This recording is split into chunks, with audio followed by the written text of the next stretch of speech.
There are people who say exactly the same words as you, in the same meeting, in the same conversation, with the same argument, and they get listened to. You don't. It's not intelligence. It's not the way you speak. It's not the clothes, not the title, not the age. It's a signal you're sending without realizing it, and the most chilling part is that you've been sending it for years. If you've ever felt that your words don't carry weight, that people interrupt you without thinking, that you say yes when you mean no, and that at the end of the day you don't understand why people treat you as if you were invisible, what you're about to discover today will explain everything. There is a very specific psychological trait that all people who aren't respected share. It's not a character defect. It's not shyness. It's a pattern you learned, and you can unlearn it. And by the end of this video, you'll know exactly how. If this kind of depth matters to you, subscribe to this channel. We explore the psychology behind how people treat you and why. Let's get into it. First, you need to understand why this happens. Because there are people who, without doing anything special, generate automatic respect. And others who, no matter how hard they try, never get it. In psychology, there's a concept called reinforcement theory. It's simple and it's brutal. If someone behaves inappropriately toward you and receives no negative signal, their brain interprets that behavior as acceptable, and repeats it, and goes a little further each time. It's not necessarily because that person is bad. It's because the human brain works that way. Without resistance, the pattern self-repeats, which means that every time you tolerate something you shouldn't tolerate, you're training other people to treat you worse. Think about the last time someone said something that bothered you and you laughed it off. Or the last time you accepted something you didn't want to accept to avoid conflict. In that moment, without knowing it, you sent a very clear signal to that person. You can continue.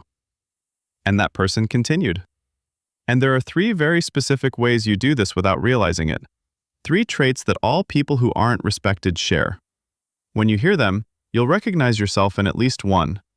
If you're already recognizing yourself, hit the like button. Let's keep going. Trait number 1. Smiling when someone crosses the line. Someone makes a joke that makes you uncomfortable. You smile. Someone asks you a rude question. You answer politely. Someone asks you a favor that isn't your responsibility. You say yes. Every one of those reactions sends the same message. It's okay. You can keep treating me this way. The most chilling thing about this isn't what the other person thinks. It's what you end up believing. Because over time, when you always react the same way, your own brain starts assuming that this treatment is what you deserve. Respect doesn't start with other people. It starts with how you treat yourself. But there's a second trait that goes even deeper, and that many people confuse with being a good person. Trait number 2. Managing other people's emotions before your own. Your boss assigns you work that isn't your responsibility. You say yes on the outside. Inside, you think it's unfair.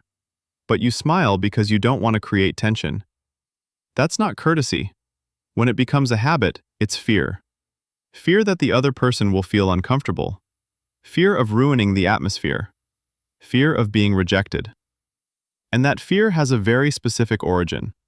Most people who fall into this pattern learned as children that expressing what they felt created conflict, that it was safer to stay quiet, that being easy was a way of being loved, and what was a survival strategy in childhood became a trap in adult life. And that fear has a very concrete cost. The emotions you repress don't disappear. They accumulate. And they end up exploding with the wrong person, or destroying your self-esteem in silence. Which is worse? When you systematically prioritize other people's feelings over your own, you're telling the world that yours matter less. Subscribe right now, because what comes next are the tools that actually fix this.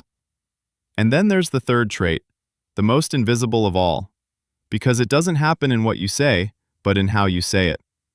Trait number 3, making yourself small before you speak. You hunch your shoulders, lower your voice, avoid eye contact. And before giving your opinion, you say, I don't know if this makes sense, but, or, I might be wrong, but. Every time you do that, You're reducing the value of your own words before the other person even hears them. And the other person simply stops listening. Not because you're less intelligent, not because your opinion is worthless, but because you yourself are signaling that it doesn't deserve attention. Amy Cuddy's research at Harvard demonstrated that posture directly affects hormones. Maintaining an upright posture for just 2 minutes increases testosterone, which is confidence, and reduces cortisol, which is stress. Your body isn't just expressing how you feel, it's telling other people how to treat you. Now, the question is, what do you do with this? Because knowing the pattern isn't enough. You need concrete tools to break it. And there are 3 that work from the very first time you use them. Tool 1. The 3-second silence. When someone says something out of line, don't respond immediately. Don't smile.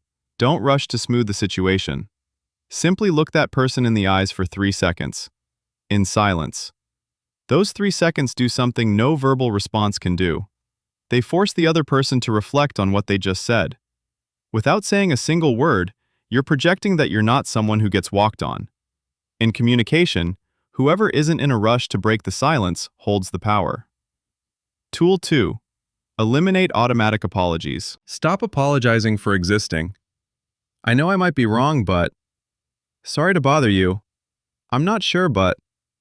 Every time you start a sentence that way, the other person's brain stops taking you seriously before you finish speaking. Speaking without unnecessary apologies isn't rude. It's clear, and clarity generates respect. Replace "I'm sorry but I think" with "Here's what I think." Replace "I might be wrong but" with "I see it differently." The content is the same, the signal is completely different. Tool 3. Reclaim physical space. Before a difficult conversation, occupy space. Straight back, eye contact, firm voice. And after you say what you think, hold the silence. Don't try to soften it with doubts or nervous smiles. If you don't doubt your words, other people won't doubt them either. Here's what most people never understand about boundaries.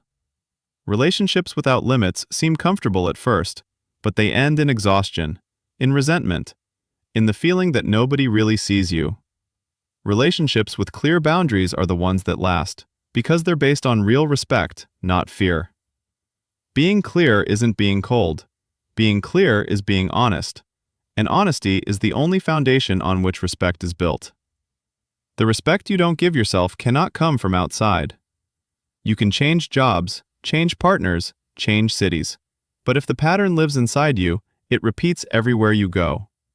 The only way to truly break it is from the inside. By deciding that what you think, what you feel, and what you need has the same value as anyone else's. If for years you've tried to be good to everyone and ended up feeling invisible, maybe you haven't failed. Maybe nobody ever taught you that respect isn't begged for, it's built from within. If this changed how you see yourself, subscribe and hit that like button. Share this with someone who needs to hear that their voice matters. Tell us in the comments, which of the 3 traits do you struggle with the most? See you in the next one.